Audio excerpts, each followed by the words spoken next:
Hello friends, MIQ में आपका स्वागत है। आज हम इस वीडियो में क्लास 6 की ओल्ड एनसीईआरटी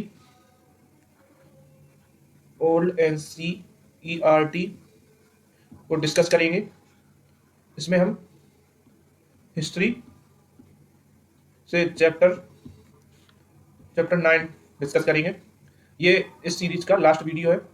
इससे पहले हम 8 चैप्टर्स के बारे में डिस्कस कर चुके हैं। अगर आप वो वीडियोस देखना चाहते हैं तो हमने MIQ पर इसकी एक लिस्ट बनाई है। उस पर जाकर आप सारे वीडियोस देख सकते हैं। तो चलिए शुरू करते हैं आज का वीडियो।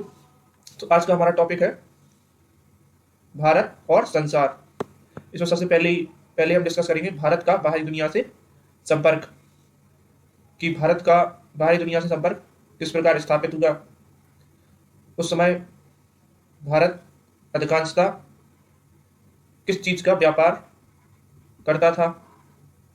फिर देखेंगे भारत में अरब लोग कैसे और क्यों आए।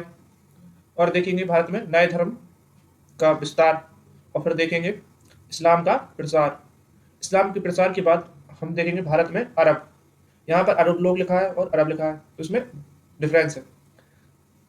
भारत में अरब का मतलब है यहाँ इस्लाम धर्म स्थापित होने के बाद भारत में अरबों की स्थिति कैसी थी और उन्होंने किस प्रकार के सांस्कृतिक परिवर्तन भारतीय संस्कृति में की, और इस सब का निष्कर्ष क्या निकलता है, ये सब हम इस वीडियो के लास्ट में देखेंगे। तो वीडियो को जरूर पूरा देखें। तो चलिए शुरू करते हैं आज का वीडियो। सबसे पहले देखेंगे भारत का बाहरी दुनिया से संपर्क। तो भारत का बाहरी दुनिया से संपर्क ईसा की 7वीं शताब्दी तक दक्षिण पूर्व एशिया के साथ भारत का संबंध काफी बढ़ गया था। इस संबंध की शुरुआत व्यापारियों ने की थी, जो अपना माल लेकर दक्षिण पूर्व के देशों में मौजूद थे और बदले में वहां से मसाले के बदले अन्य चीजें और वस्तुएं लाते थे। भारतीय व्यापारी मसालों का व्यापार सबसे अधिक करते थे, क्योंकि इनकी व्यापार बाजार में कीमत सबसे अच्छी मिलती थी। इस प्रकार भारतीय व्यापारी जल्दी ही बहुत धनी हो गए और कुछ व्यापारी यह सोचकर कि दक्षिण पूर्व एशिया में उनका व्यापार चमक सकता है, तो वह वहां बंदरगाहों पर बस गए और कुछ लोगों ने वहां की स्त्रियों से विवाह कर लिया। एक कहानी के अनुसार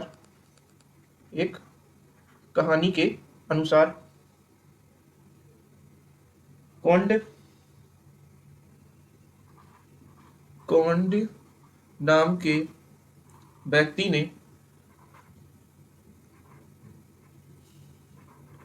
कंबोडिया की कंबोडिया की राजकुमारी से विवाह कर लिया और उसे भारतीय रीति रिवाजों को अपनाने के लिए राजी कर लिया। इस प्रकार कंबोडिया के कुलीन लोगों ने भी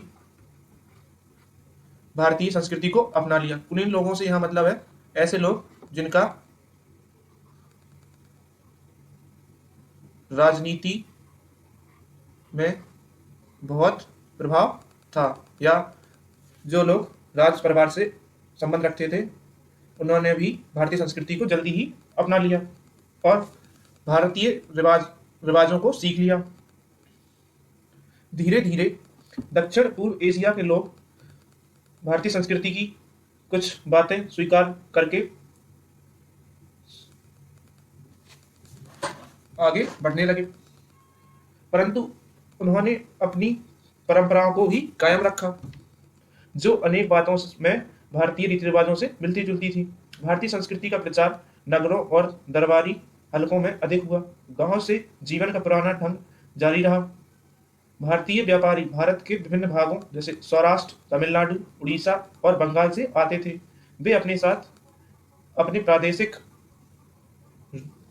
या अपने स्थान की प्रादेशिक रीति रिवाज रीति रिवाज भी लाते थे।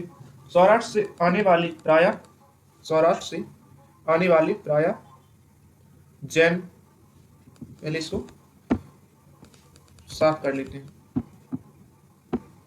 सौराष्ट्र से आने वाले प्रायः जैन थे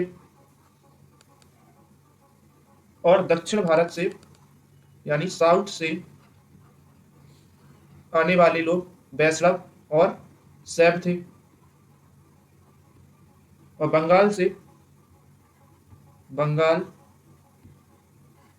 बंगाल से आने वाले लोग बौद्ध धर्म को मानते थे। सबसे पहले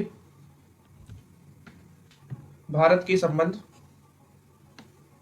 बर्मा, जिसे आज हम म्यांमार के नाम से जानते हैं, के साथ स्थापित हुए और इसके पश्चात मलाया, जिसे स्वर्णद्वीप कहा जाता था, कंबोडिया, जिसे कंबोज के नाम से भी जाना जाता था, और जावा, जिसे यवद्वीप के नाम से जाना जाता था, से संबंध स्थापित हुए।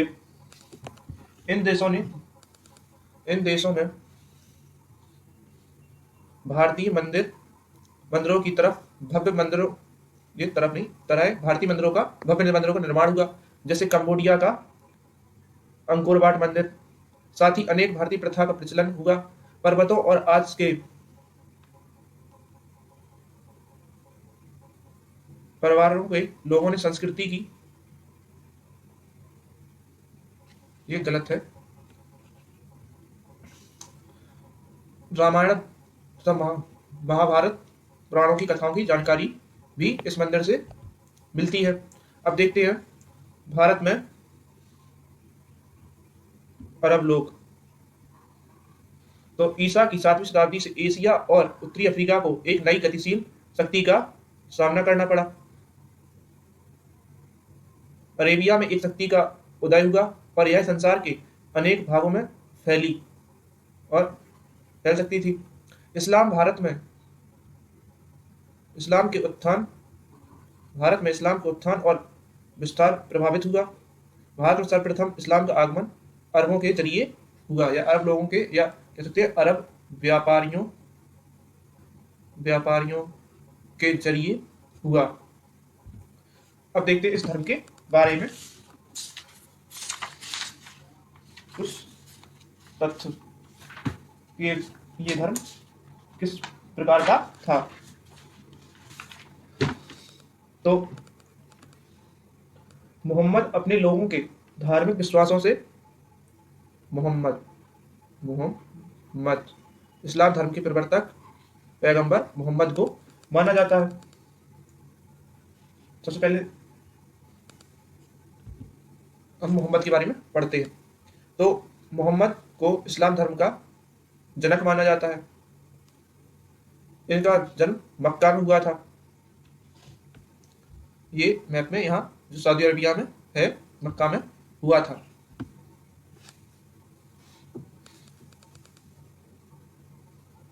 मोहम्मद अपने लोगों से असंतुष्ट थे क्योंकि वे अनेक देवी देवताओं की पूजा करते थे। उनका यानी मोहम्मद का विश्वास था कि ईश्वर एक है और पत्थरों तथा इसी तरह की अन्य चीजों की पूजा करना, जैसा कि उस समय अरब के लोग करते थे, व्यर्थ है।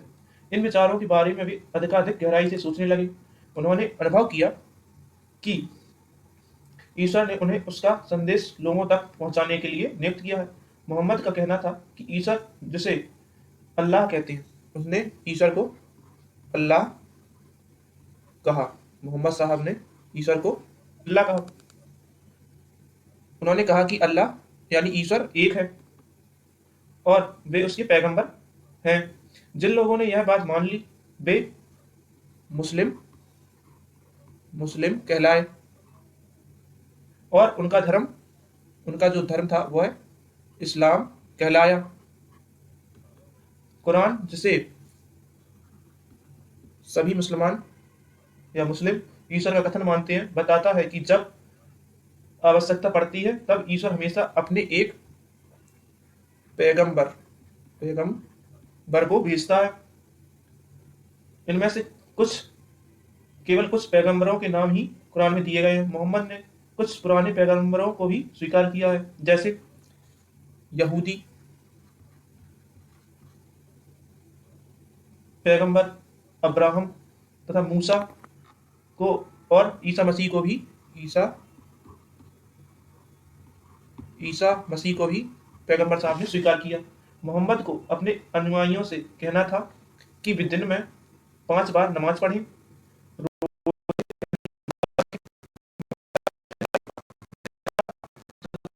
दान दें।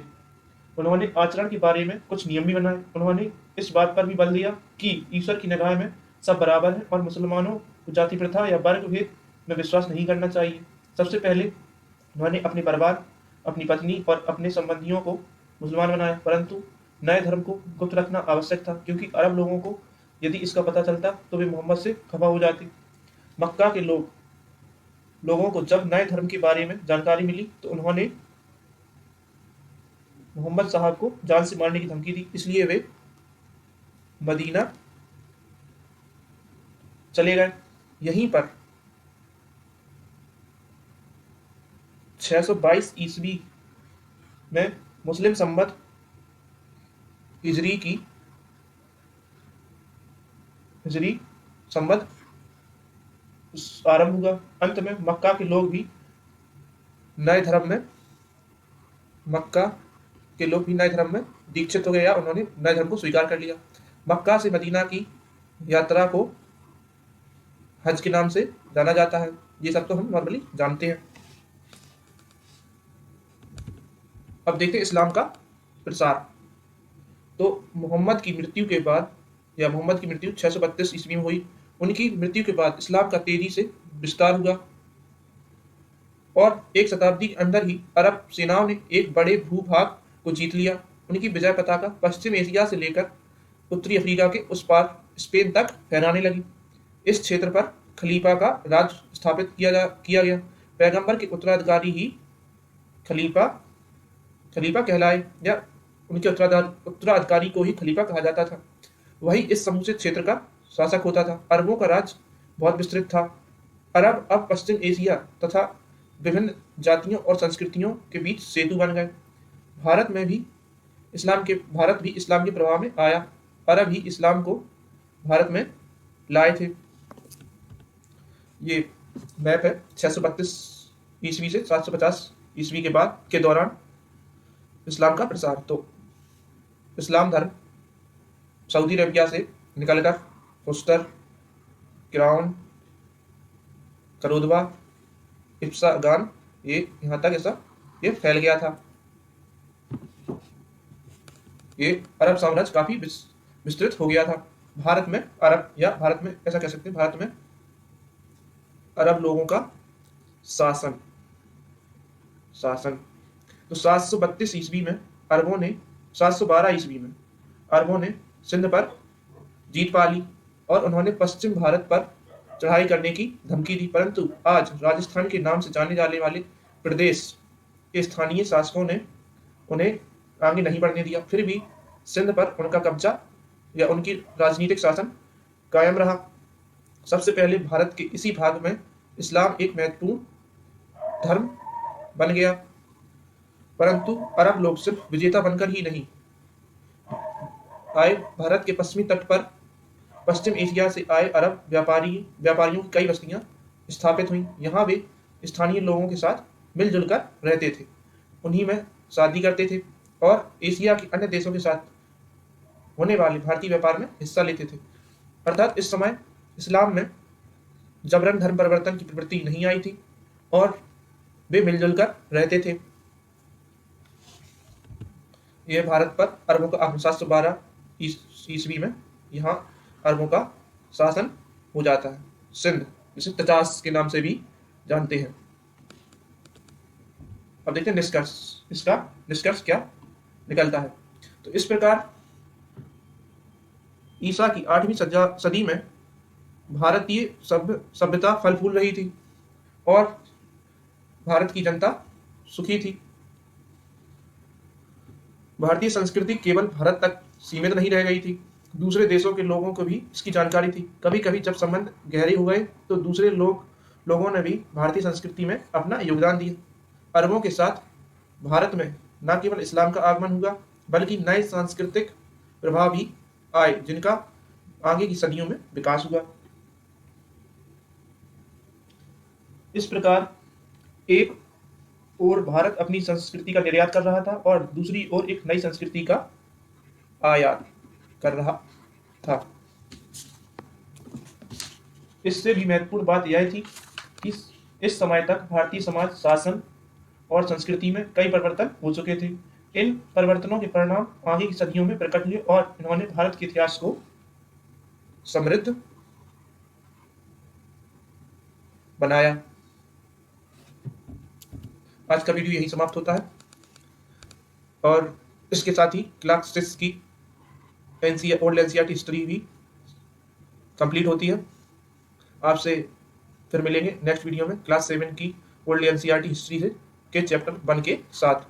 Thanks for watching, have a great day.